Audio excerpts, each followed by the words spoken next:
आणि आता महाराष्ट्रातील अत्यंत महत्त्वाच्या घडामोडींचं विश्लेषण करणं गरजेचं आहे. कोणत्या आहेत त्या घडामोडी? तर त्यातली पहिली घडामोड अशोक खरात आणि त्याच्या लैंगिक अत्याचारासह संपत्तीच्या कहाण्या, आणि दुसरी नाशिकच्याच TCS धर्मांतर प्रकरणात मुख्यमंत्र्यांनी मोठी घोषणा केली आहे. तिसरी अमरावतीच्या परतवाड्यातील विकृत मानसिकतेच्या अयान अहमद प्रकरणातलं विकृत सत्य. बरं, तीनही प्रकरणामध्ये निशाणा कोण होतं? तर खरातच्या निशाण्यावरती त्या महिला होत्या ज्या कुठेतरी भक्तिभावानं विश्वासानं त्याच्या जवळ आल्या होत्या.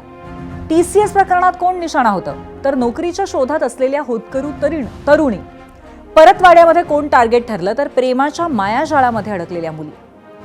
इथे ना जात होती ना धर्म होता, होती ती फक्त विकृती आणि वासना. आणि तीनही प्रकरणामध्ये आरोपी कोण? तर पहिल्यामध्ये अशोक खरात, दुसऱ्यात TCSची नीदा खान, दानिश शेख, तौसिफ अत्तार, शफी शेख आणि शाहरुख हुसेन, शौकत कुरेशी. आणि तिसऱ्या प्रकरणामध्ये अयान अहमद, मानव सुगंधे, उझेर खान. ही नावं सांगण्यामागेही एकच हेतू आहे, आणि तो म्हणजे नाशिक असो की अमरावती, आरोपींची मानसिकता एकच होती. त्यामुळे त्यांच्यावरती सगळ्यात कठोर कारवाई व्हावी हीच प्रत्येकाची भावना आहे. आता अशा विकृतीच्या विरोधात सामाजिक आणि राजकीय एकता असायलाच पाहिजे, आणि ती कारवाईच्या दरम्यानही दिसली पाहिजे. पण तसं होतंय का हा प्रश्न पडलाय. कारण राज्यासमोर इतका मोठा विषय सुरू आहे, त्यावर मुख्यमंत्री देवेंद्र फडणवीसांनी केंद्राच्याही तपास यंत्रणांची मदत घ्यायला सुरुवात केली आहे. कोणत्याही पद्धतीनं गुन्हेगारांची सुटका व्हायला नको म्हणून सरकार अत्यंत आक्रमकपणे काम करत आहे. पण त्यातही सत्ताधारी विरुद्ध विरोधक असा एक सामना सातत्याने सुरू आहे. शिवाय तो सुरू असतानाच काही नेते मंडळींनी त्याला धार्मिक टच दिलाय.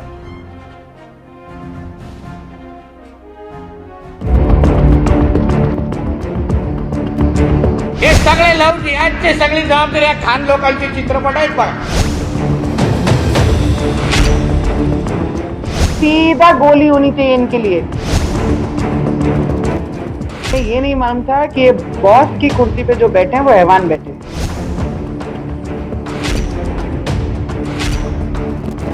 मदरसा में ये यही सिखाते हैं टेररिस्ट कैसे बनना चाहिए, और बदनामी और वायरल हमारी बेटियों को पकड़ के करा जाता है. इस मॉड्यूल के तार कहां तक है, इसकी जांच हम लोग करेंगे. नहीं देखिए, क्या मैं महाराष्ट्र के मुख्यमंत्री श्री देवेंद्र फडणवीस जी को भी उनकी कंप्लेंट करने वाला हूँ. तुम्ही समाजाच्या वतीने माफी मागा आणि मग माझी कंप्लेंट जिथे करायची आहे तिथे तुम्ही करू शकता.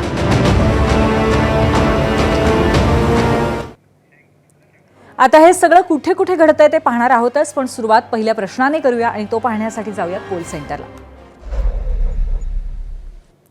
आजचा प्रश्न आहे, तरुणींचं लैंगिक शोषण, धर्मांतर प्रकरणात राजकीय नेते धार्मिक राजकारण करतायत का? होय आणि नाही असे दोन पर्याय आहेत, जरूर वोट करा.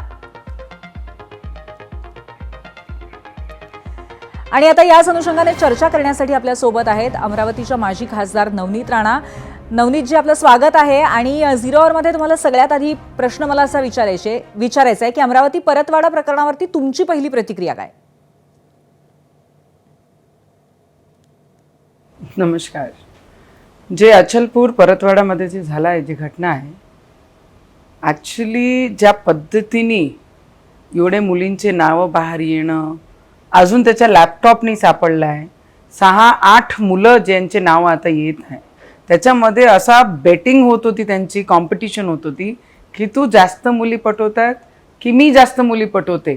आणि ज्या पद्धतीने या सगळे प्रकरणामध्ये त्या मुलींचे सोबत अत्याचार करणं, त्यांचा व्हिडिओ बनवणं, सोशल मीडिया प्लॅटफॉर्मवर टाकणं, आणि मग मुली पटवल्यानंतर खूप सारा ग्रँड ज्यांचे झाल्या त्यांचे ग्रँड सेलिब्रेशन करणं, रोडवर केक कापणं, मला वाटतं या सगळे प्रकरणामध्ये एक गोष्टी क्लिअर आहे. यांनी तुमच्यावरती गंभीर आरोप केलेत, त्याबद्दल तुम्ही काय म्हणाल? कोण आहे प्यारे खान, कुठून आला आणि काय बोलताय? आज त्यांच्या समाजाचा मुलगा आहे आणि ते सगळे प्रकरण बाहेर येत आहे, ते आज बोलताय पोटतिडकीनी. तो प्यारे खान कुठे गेला होता जेव्हा लव जिहाद पूर्ण महाराष्ट्रामध्ये होते? तोच प्यारे खान कुठे गेला जेव्हा नाशिकमध्ये TCS मध्ये आमची गरीब मुलींसोबत त्या कॉर्पोरेट ऑफिसमध्ये जेव्हा त्यांच्यासोबत जबरन त्यांना बुरका घालण्यात सांगत होते, बिंदी लावू नका ते सांगत होते, बीफ त्यांना खाऊ घालण्यात येत होता, त्यांना कलमा वाचायला लावत होते, तेव्हा प्यारे खान का नाही बोलले? तेव्हा का पोटतिडकी बाहेर नाही आली? आता अचलपूरमध्ये बरं, नवनीतजी, पण परतवाड्यामध्ये आयांच्या पीडित मुली ज्या आहेत त्या मुस्लिम असल्याचं पोलीस सांगतात. मग यामध्ये हिंदू मुस्लिम हा प्रकार कसा काय येतोय? मी तेच सांगत आहे, जोपर्यंत लॅपटॉप भेटत नाही आणि त्याच्यामध्ये जे प्रकरण आहे पूर्ण बाहेर येत नाही, कोणासोबतही अत्याचार जरी झालं तर ते मुली आहे, त्यांच्यावर अत्याचार करणारा हा दोषी आहे.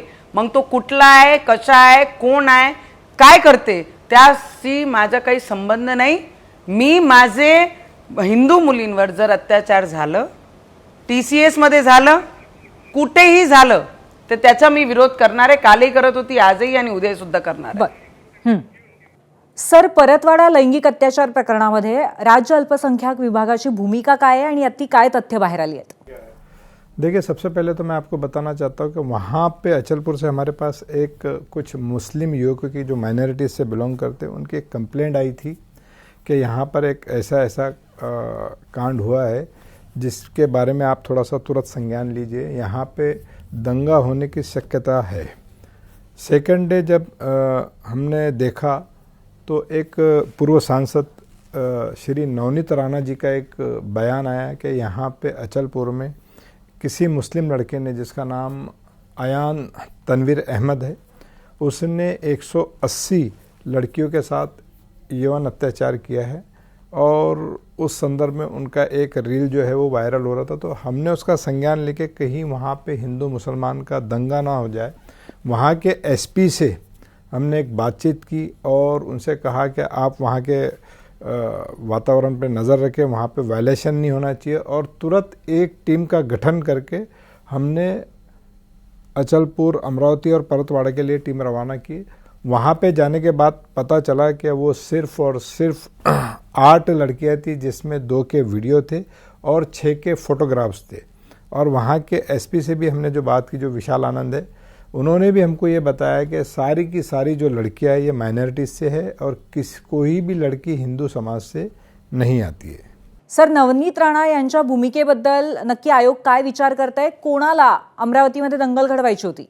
देखिए, सीधा सीधा मैं आपको कहना चाहता हूँ कि नवनीत राणा जी एक सांसद रह चुकी है, उनको ऐसा गैर जिम्मेदाराना बयान देना शोभा नहीं देता।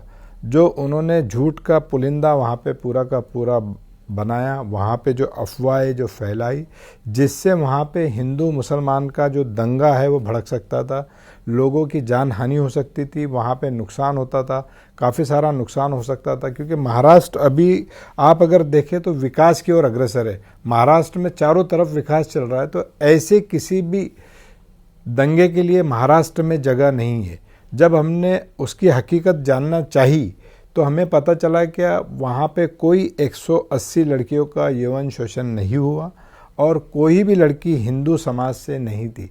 तो नवनीत राणा जी को हमने पुलिस के माध्यम से उनको एक मैसेज भेजा कि भाई आप ऐसे बयान ना दे जिससे महाराष्ट्र में तेढ़ निर्माण हो। आपका काम था कि पहले उस सारी चीज़ों की सत्यता जानना। आपने प्रशासन में बात नहीं किया, किस आधार पे आपने ये बात सामने रखी, उसका कोई तथ्य तो होना चाहिए। हम जो भी बात रख रहे हैं वहाँ के प्रशासन के आंकड़ों पर, वहाँ के SP के रिपोर्ट पर हम लोग रख रहे हैं। आरोपींनी आपसातल्या वादातनं आणि स्पर्धेतनं कुठेतरी हे कृत्य केल्याचं समोर आलंय, त्याबद्दल आणखीन काय सांगू शकाल? हाँ, उसमें क्या कुछ और भी लड़के थे, एक बंदा और था जो उनको रूम मुहैया करवाता था। उस रूम पे भी आयोग की टीम ने अगर देखा जाए तो उसको वहाँ पर जाके उसको सील करवाने का काम किया, उस पर गुना दाखिल करवाने का काम किया, उसमें और भी कलमे जो है वो ऐड करने का काम किया। तो हम भी कड़क एक्शन ले रहे हैं और सरकार से भी हम डिमांड करते हैं कि ऐसे लोगों पे कड़क से कड़क कार्रवाई होनी चाहिए। असंही कळतंय की मुस्लिम समाजाने या आरोपींच्या संपूर्ण कुटुंबावरती बहिष्कार टाकलेला आहे, याकडे अल्पसंख्याक आयोग कशा पद्धतीने बघतो? देखिए, अल्पसंख्यक आयोग जो है वो महाराष्ट्र के और इंडिया के कानून और कायदे के हिसाब से चलता है। मुस्लिम समाज ने उसका बहिष्कार किया, वो एक बहुत अच्छी बात है। और मुझे कुछ मौलवी के भी फ़ोन आए थे, जो कुछ मुफ्तियों के भी फ़ोन आए थे कि इनको समाज से बाहर करना चाहिए, ऐसे लोगों की समाज में कोई जगह नहीं है। इनके यहाँ ना कोई शादी में जाना चाहिए, ना इनके यहाँ कोई मरने पे जाना चाहिए, ना इनके यहाँ कोई भी इनसे कोई वास्ता रखना चाहिए, क्योंकि ऐसा घिनौना जो काम है वो किसी भी समाज का व्यक्ति करे, उसका जब हम बहिष्कार करेंगे तो ऐसे जो काम है वो समाज में होना बंद होंगे। आणि या आरोपींना आता कठोरात कठोर शिक्षा व्हावी यासाठी राज्य अल्पसंख्याक आयोगाचं पुढचं पाऊल काय असणार आहे, कसे प्रयत्न केले जाणार आहेत? देखिए, इस देश में जो कानून है उसके हिसाब से उसको ज़रूर सज़ा मिलनी चाहिए, कड़ी से कड़ी सज़ा मिलनी चाहिए। हम तो सरकार से बोलना चाहते कि ऐसे जो लोग हैं, ऐसे विकृत मानसिकता के जो लोग हैं, उनको तो सीधा के उठाकर फांसी पे लटका देना चाहिए। जब तब जाके एक मैसेज जाएगा तो तब दूसरे लोगों में सुधार आएगा और वो सोचेंगे कि ऐसा कृत्य करना यहाँ पे कितना बड़ा दंडनीय अपराध है। तर थेट जाऊयात पोल सेंटरला, पाहूयात आजच्या प्रश्नावरती महाराष्ट्राने काय कौल दिलाय। तरुणींचं लैंगिक शोषण, धर्मांतर प्रकरणात राजकीय नेते धार्मिक राजकारण करतायत का? 30,000 मतं आली आहेत आणि त्यावर 74% लोक तर म्हणतात की हो, धार्मिक राजकारण केलं जातं आणि 26% लोक म्हणतात नाही। आणि बातमी आहे विधान परिषद निवडणुकी संदर्भातली। विधान परिषदेच्या 9 जागांसाठी येत्या 12 मे या दिवशी मतदान होणार आहे। 9 जागांपैकी 1 जागा महाविकास आघाडीच्या वाट्याला येणार आहे आणि या जागेवर महाविकास आघाडीच्या 3 पक्षांपैकी कोण उभं राहणार हा पेच आहे। उद्धव ठाकरेंनी पुन्हा उमेदवारी स्वीकारली तरच आपला पाठिंबा असेल असं काँग्रेस प्रदेशाध्यक्षांनी स्पष्ट केलंय। मात्र उद्धव ठाकरे उमेदवारी स्वीकारणार नसले तर शिवसेनेत इच्छुकांची मोठी रांग आहे। यात अंबादास दानवे, सुषमा अंधारे अशा नेत्यांचा समावेश आहे। मात्र दुसरीकडे उद्धव ठाकरे लढणार नसतील तर काँग्रेसचाही या एका जागेवरती दावा असल्याचं दिसतंय। ज्येष्ठ नेते बाळासाहेब थोरात, खुद्द प्रदेशाध्यक्ष हर्षवर्धन सपकाळही इच्छुक असल्याचं समजतंय। हर्षवर्धन सपकाळ यांनी आज दिल्ली गाठली। उद्धव ठाकरे जागा लढणार नसतील तर ही जागा काँग्रेसलाच मिळावी यासाठी त्यांनी हायकमांडला साकडही घातले। आता याच अनुषंगाने आपण दुसरा प्रश्नही पाहूया आणि त्याचबरोबर वेळेअभावी आज आपण त्याचा कौलही पाहणार आहोत। जाऊयात पोल सेंटरला। दुसरा प्रश्न आहे विधान परिषदेच्या एका जागेवर महाविकास आघाडीची जोरदार चुरस, कोणता पक्ष जास्त न्याय करू शकेल? 49,000 मतं आलेली आहेत आणि शिवसेना ठाकरे या पक्षाला 71% लोकांनी कौल दिलाय। 19% लोक म्हणतात राष्ट्रवादी शरदचंद्र पवार, तर 10% लोक म्हणतात की काँग्रेस न्याय देऊ शकेल। आणि याबरोबरच 0 आवरमध्ये आज आपण इथेच थांबतोय। पाहत रहा एबीपी माझा। एबीपी माझा, उघडा डोळे बघा नीट।